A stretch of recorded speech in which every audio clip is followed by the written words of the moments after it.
YTN 라디오 이동의 뉴스 정면승부 3부 시작하겠습니다. 한 주간 사회를 들끓게 한 이슈에 대해 처음부터 끝까지 치밀한 법적 근거로 설명해드립니다. 신비한 법률 사전. 신장식 변호사는 스튜디오에, 최단비 변호사는 전화 연결합니다. 두 분 어서 오십시오. 네, 안녕하세요. 최 변호사님은 왜 댁에 계세요? 제가 오늘 조금 몸이 아픈 것 같아서 혹시 민폐가 될까봐 드리겠습니다. 잘하셨습니다. 예, 별일 없길 바라고요. 예. 임성근 탄핵 심판 첫 기일이 오늘로 예정돼 있었는데 연기됐네요. 네, 맞습니다. 원래는 이제 오늘 오후 2시에 열기로 되어 있었던 탄핵 심판 첫 기일이었는데요. 사실 오늘도 늦었죠. 왜냐하면 이번 달 마지막 날을 끝으로 이제 임성근 판사는 본인의 이제 업무를 그만하게 되기 때문에 그래서 각하가 되지 않을까라는 얘기를 많이 했는데 오늘 연기가 됐습니다. 연기가 된 것에서 헌법재판소는 변경 기일은 추후에 지정될 예정이다. 이 정도로 밝혔습니다. 신 변호사님 왜 연기됐다고 생각하세요? 그 두 가지가 있는데요. 하나는 사실은 그 28일 전에 준비기일이라도 하지 않았으면 좋겠다라는 임성근 부장판사 측의 의도가 있었던 것 같아요. 그러니까 청구서가 송달이 돼야 되는데 2주 가까이 지난 4일 날 2월 4일 날 국회에서 탄핵 소추됐잖아요. 그러면 이제 청구서가 임성근 부장판사한테 송달이 돼야 돼요. 근데 이전에 박근혜 대통령 때는 하루 만에 송달이 됐는데 임성근 부장판사가 소재지를 알리지 않고 지방으로 내려가 버렸다는 겁니다. 그래서 송달이 안 돼가지고 2월 16일이나 돼서 송달이 됐다라는 게 하나가 있고요. 그다음에 하나는 이석태 헌법재판관, 이게 전원재판부에 회부가 되는 건데 이석태 헌법재판관이 주심 판사로 이렇게 지정이 됐는데 이석태 헌법재판관에 대해서 기피 신청을 냈습니다. 그러니까 세월호 특조위 단장이었다. 본인 사건이 세월호 관련된 보도, 박근혜 전 대통령에 대한 보도 때문에 이게 이 헌재 이렇게 파문 탄핵까지 이렇게 올라와 있는데 이 공정한 재판 받기 어려운 거 아니냐라고 해서 기피 신청을 냈고요. 이 기피 신청에 대해서는 심리를 하기 전에 나머지 재판관 8명이 이 기피 신청을 받아들일 거냐 말 거냐에 대해서도 판단을 해야 됩니다. 그래서 두 가지 이유. 일부러 좀 늦춘 측면이 있다. 임성근 부장판사가. 그다음에 하나는 기피 신청에 대한 심리. 이 두 가지 이유 때문에 기일이 좀 느려지고 있는 것으로 보입니다. 예. 최단비 변호사 이야기처럼 임성근 판사는 이제 28일로 임기가 끝이 납니다. 그래서 오늘 법원 내부 통신망이 망해 본인이 퇴임 인사까지 했었거든요. 네. 여러분께 큰 심려를 끼쳐서 송구스럽다 이렇게 얘기를 했는데 탄핵 심판 관련해서는 별도 언급하지 않았습니다만, 그러니까 이렇게 되기 때문에 이게 재판을 계속하는 게 실익이 있느냐, 그래서 각하 얘기가 나온 거 아니겠어요? 두 분은 어떻게 생각하세요? 계속 진행될 것 같습니까? 각하가 나올 것 같습니까? 저 먼저 말씀드릴까요? 네, 저는 각하는 나올 것 같아요. 왜냐하면은 이제 28일이죠. 이번 달을 마지막으로 더 이상은 이제 파면에 관련된 의미가 없기 때문에 각하는 하지만, 근데 굉장히 중요한 재판입니다. 왜냐하면 판사로서의 처음으로 이제 그런 여러 가지에 대한 것들이 나오기 때문에, 탄핵이 나오기 때문에 이번에는 그래도 그 판결문에서 결정문이죠. 헌재는. 그러니까 결정문에서 언급은 좀 하지 않을까. 이러이러한 것 때문에 예를 들면 법관의 탄핵에 대한 얘기는 의미가 있다. 이런 식으로 하지 않을까 싶은데, 예를 들면 기각이나 이런 인용이 나오기에는 더 이상은 이제 임 부장판사가 본인의 업무를 하고 있지 않기 때문에 그런 거는 조금 이제 본안 판단은 어렵지 않을까 싶습니다. 신 변호사님. 네네. 각하가 나올 가능성이 있죠. 상당히 높은 건데, 그렇다 하더라도 이유가 설시되지 않을까. 이유 부분에서 각하가 나오더라 하더라도 사실은 이러한 위헌적 행위가 있었다라고 하는 부분들이 기재가 될 가능성이 있고요. 그리고 다른 한 측면에서 보자면 이게 행정소송이나 민사소송이 아니란 말이에요. 그래서 심판의 이익이다라고 이제 헌법재판 같은 경우는 얘기를 하는데, 헌법적 해명이 필요하거나, 즉 이미 민간인이 임성근 씨가 3월 1일부터는 민간인이 되지만 헌법적 해명이 필요하다. 즉 법관도 위헌적 행위를 하면은 탄핵될 수 있다라고 하는 헌법적 해명의 필요성, 그다음에 반복될 위험도 방지해야 된다라고 하는 점. 그 다음에 또 한 가지는요. 사실은 파면이 되면 그 이후에 뭐 변호사 업무를 뭐 한동안 하지 못한다든지 또는 뭐 공직에 취임할 수 없다든지 하는 실질적인 불이익 조치가 있거든요. 예. 이런 측면에 심판의 이익이 없다고 볼 수 없다. 예를 들면 2009년에 노무현 전 대통령 빈소를 접근을 막았어요. 경찰들이 서울광장을 다 경찰차로 이렇게 에워싸가지고. 근데 이 부분에 대해서 위헌 결정을 합니다. 이미 끝난 일임에도 불구하고 이거는 헌법적 해명이 필요하다. 반복의 우려도 있다 하니까 여기에서도 그렇게 경찰차로 서울광장을 다 둘러 막았던 거는 심판의 이익이 있어서 위헌이다라는 결정을 했거든요. 그래서 알겠습니다. 심판의 이익이 있지 않겠느냐라는 측면에서는 파면 결정이 예. 나올 수도 있다. 예. 예. 잠시만요. 속보가 하나 들어왔네요. 경기도 양주 남면 산업단지에서 외국인 노동자 등 22명이 확진이 됐습니다. 아이고. 지금 공장 기숙사에서 함께 숙식을 한다고 하는데 지금 1000여 명을 검사가 진행되고 있기 때문에 확진자는 더 나올 가능성은 있네요. 예. 오늘 백신을 첫 접종을 해서 많은 분들이 희망과 기대감이 있었는데 오늘 이렇게 또 집단 감염이 터져서 안타깝습니다. 예. 다시 속보가 들어오면 결과를 알려드리고요. 자, 만일 각하가 되지 않고 탄핵으로 결론이 나면 그러면 임부장 판사는 어떻게 되는 거예요? 이미 사표를 썼는데. 이미 사표를 썼지만 결과적으로 파면이 되게 되면 그러니까 뭐 그 퇴직금이라든지 또는 변호사로서의 업무 그다음에 추후에 공직 취임 등에 대해서 다 제한을 받게 됩니다. 불명예 퇴진된다 이 말씀이에요. 예, 그런 겁니다. 예. 예. 사실 저는 이제 꼭 요 얘기 하나 더 드리고 싶은 게 있는데 그 세월호 판결 관련돼서 여기 개입한 거 말고 사실은 더 크게 위헌적인 행위를 한 게 있어요. 중앙지법 형사 수석부장으로 임성근 판사가 재직할 때 쌍용자동차 광화문 농성 관련돼서 민법 변호사 관련된 판결을 하는데 판결을 이미 했어요. 예. 판결을 했는데 판결문을 수정하게 합니다. 예. 이전에 세월호 판결에는 판결문이 나오기 전에 이걸 수정하게 했는데 판결을 이미 한 판결문을 수정하게 한 적도 있어요. 사실은 예. 이거는 더 큰 위헌적 행위거든요. 예. 이런 부분까지를 고려를 한다면 저는 헌재에서 이 심판의 이익을 그냥 뭐 직을 면했으니까 이미 심판의 이익이 없다 이렇게만 볼 건 아니지 않나 하는 생각도 예. 합니다. 좀 지켜보고요. 자, 최 변호사님 사실 적시 명예훼손죄가 헌법에 위배되지 않는다 이런 판결이 나왔습니다.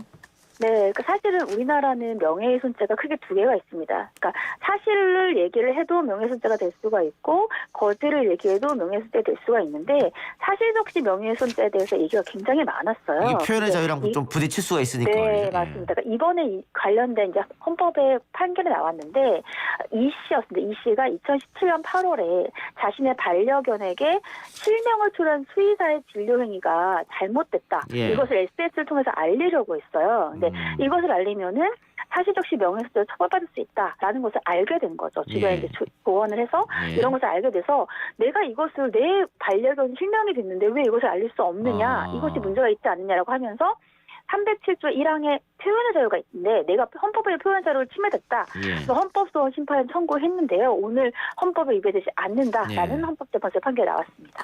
그럼 최 변호사님. 네. 다른 나라 경우는 어떻습니까? 이 케이스는.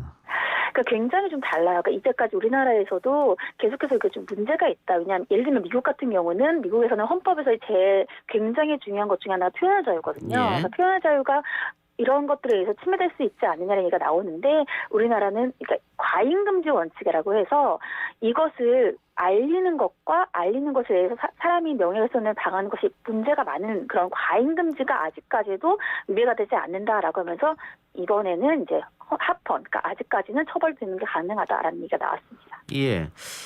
자, 심 변호사님 요즘 네네. 학폭 논란이 좀 많은데 인터넷에서 그런 경우도 내가 누구누구한테 학창 시절 학교 폭력을 당했다. 이것도 그러면 사실 적시에 의한 명예훼손으로 처벌을 받을 가능성이 있다 이 말씀이잖아요. 뭐 공소시효가 지났기 때문에 실질적 처벌은 안 예. 되지만 사실적시 그게 지금 벌어지고 있다면은 사실적시 명예훼손으로 처벌될 가능성이 있습니다. 다만 우리나라 그 형법 제 310조에 보면 공공의 이익이 인정될 경우 이게 오로지 공공의 이익을 목적으로 한 거다. 물론 뭐 일부 사적 이익이 조금 들어가 있다고 하더라도 공공의 이익을 위할 공공의 이익이 인정될 경우에는 이 처벌을 받지 않는 이런 조항이 있기는 해요. 위법성 조각 사유라고 해서 이런 조항이 있긴 하지만 사실 학폭 관련 글이 이게 사실을 적시했음에도 불구하고 현재 공소시효 도과되지 않았다면 예.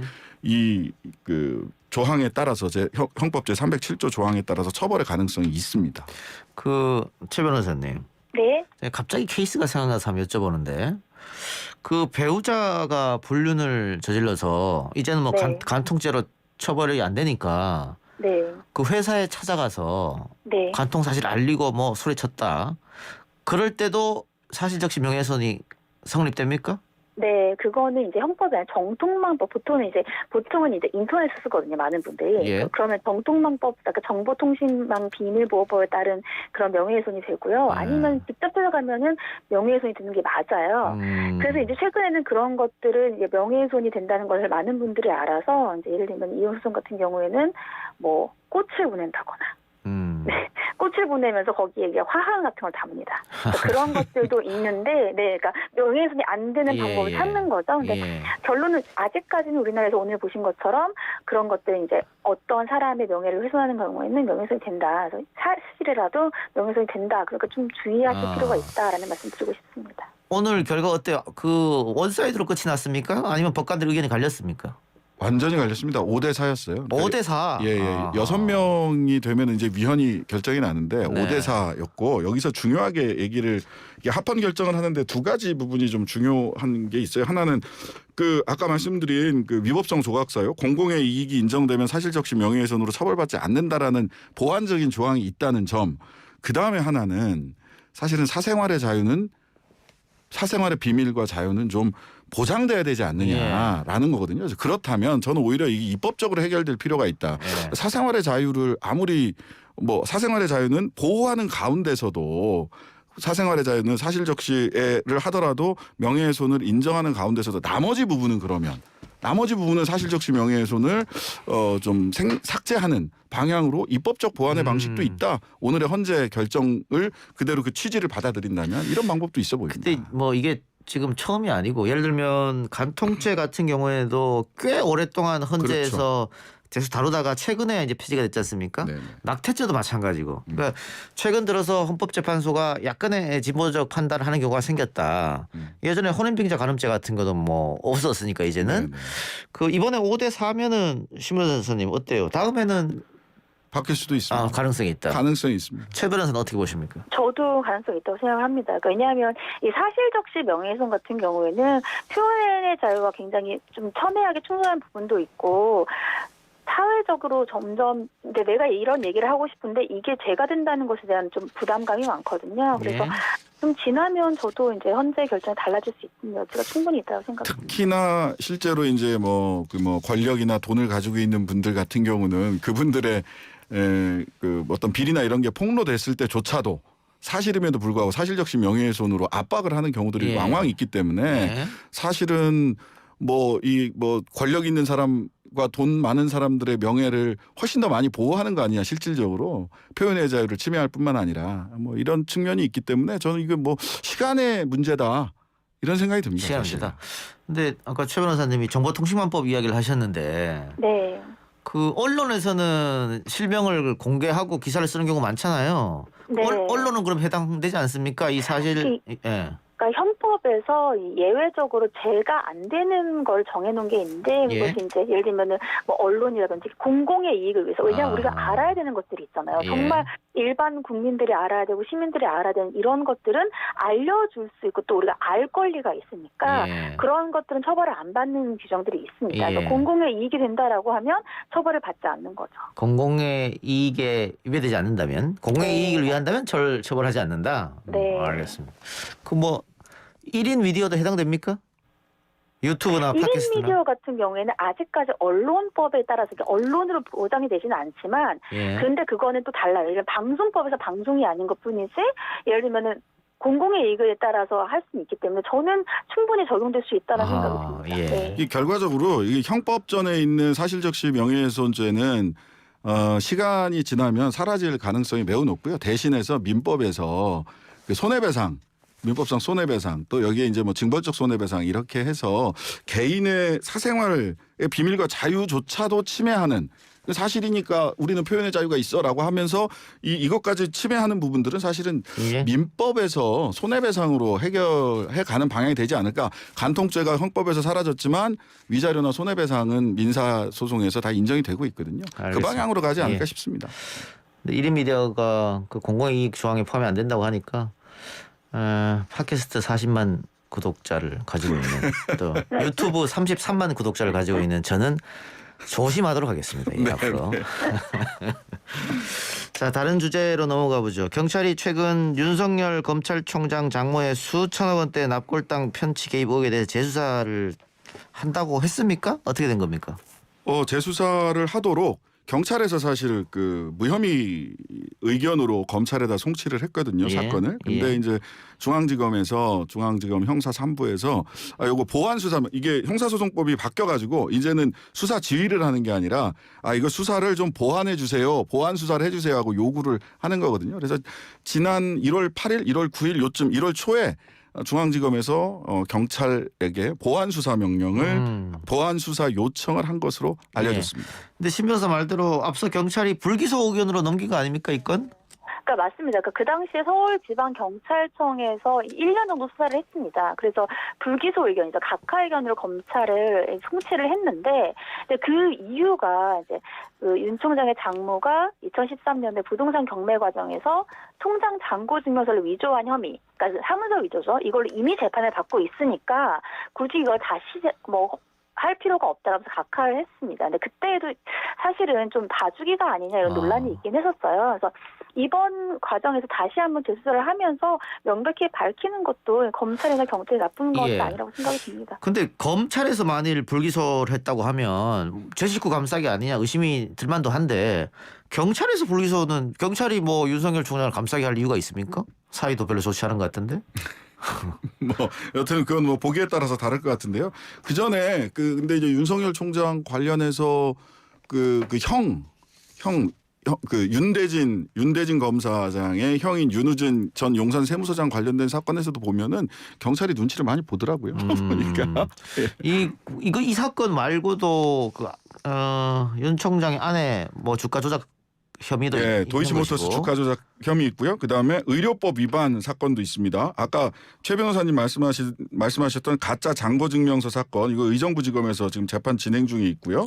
그다음에 불법 의료인이 아니면 요양병원이나 병원을 개설할 수 없는데 그 장모가 의료인이 아님에도 불구하고 불법 요양병원을 설립을 했고 거기에서 더 나아가 건강보험료를 받은 거예요. 병원이라고 해서. 이렇게 되면 이게 굉장히 엄격하게 이거 의료법 위반은 의유를 하거든요. 그래서 요거는 또 중앙지검에서 지금 또 진행이 되고 있죠. 그래서 여러 가지 혐의들이 좀 있습니다. 근데 도이치 건은 공소시효가 어떻게 다 된 거 아니에요? 거의 다 됐죠 지금. 거의 다 됐어요. 그럼 뭐 결론을 내야 될 거 아닙니까? 그러니까 어떻게든 간에 결론을 내야 되는데 이게 봐주기 수사 아니냐라고 하는 의심을 떨어내기 위해서라도 그냥 빨리빨리 좀 처리를 했으면 좋겠어요. 클리어하게. 예, 알겠습니다. 마지막으로 이제 한 5분 남았는데 하나만 더 살펴보고 마치겠습니다. 아까 우리가 잠깐 얘기했는데 박근혜 전 대통령이 벌금 추징금을 아직 납부하지 않고 있다고 하는데 얼마 정도 됩니까?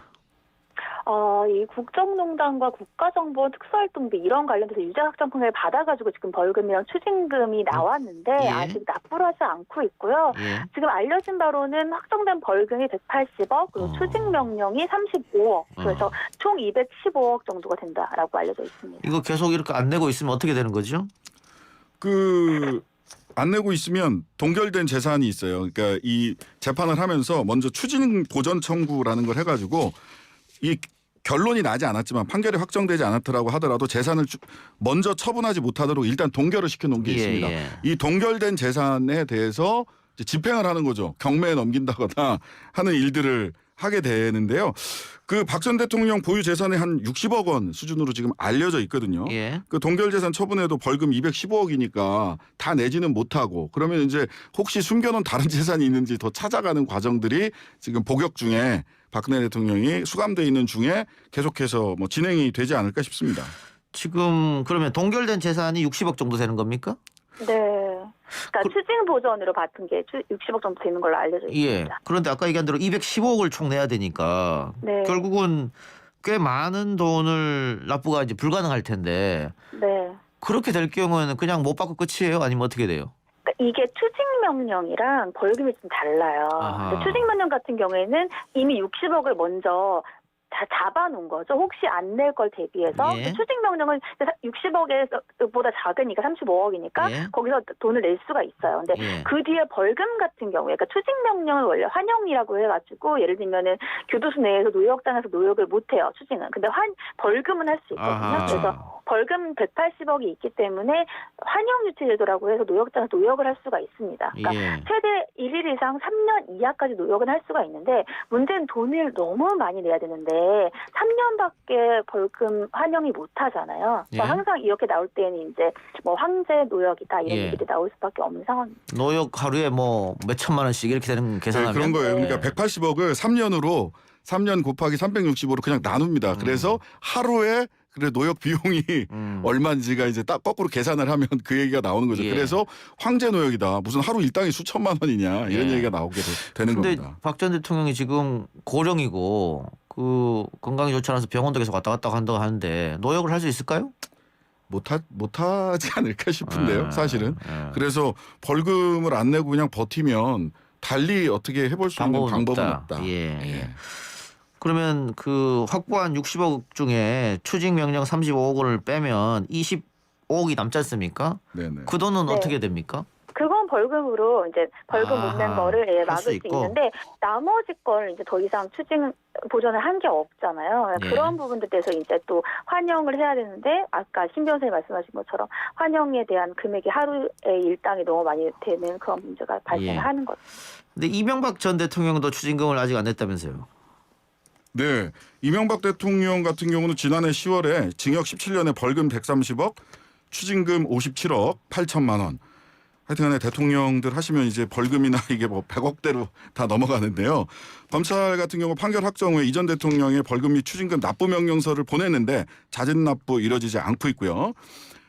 검찰이 또 법원에 추징 보전으로 동결시킨 재산이 이 전 대통령 논현동 자택, 그다음에 부천 공장 건물 부지 이런 게 있는데요. 여기에 대해서는 벌써 공매 절차에 들어가 있습니다. 예. 그 예전에 전두환 전 대통령이 27만 원. 예, 이 뭐 20 얼마밖에 없었다. 뭐 그게 있었는데 논란이 좀 됐고 했었는데. 그럼 이명박 전 대통령은 지금 아까 박근혜 전 대통령처럼 뭐 60억 정도를 미리 뭐 이런 절차가 있었습니까? 어떻게 되는 겁니까? 그러니까 자택하고 부동산을 지금 잡아놓은 게 있어요. 부동산. 예. 그래서 공매 절차에 이미 들어가 있습니다. 예. 이게 액수가 얼마인지는 지금 뭐 자세히 알려져 있지는 않는데 예. 어쨌든 추징 보전 해가지고 공매 절차 들어간 부동산들은 있습니다. 예, 알겠습니다. 자, 전직 대통령들의 알려진 재산 말고 또 알려지지 않은 재산들이 있을 가능성이 있기 때문에 그렇죠. 다스는 누구 겁니까? 뭐 예. 최순실 씨도 사실은 지금 알려진 재산 말고 또 숨겨진 재산이 있다 이런 말도 들려서 어떻게 될지는 좀 지켜보기로 하고요. 오늘 두 말씀 이 정도로 마무리하겠습니다. 지금까지 신장식 최단비 변호사였습니다. 고맙습니다. 네, 감사합니다. 감사합니다.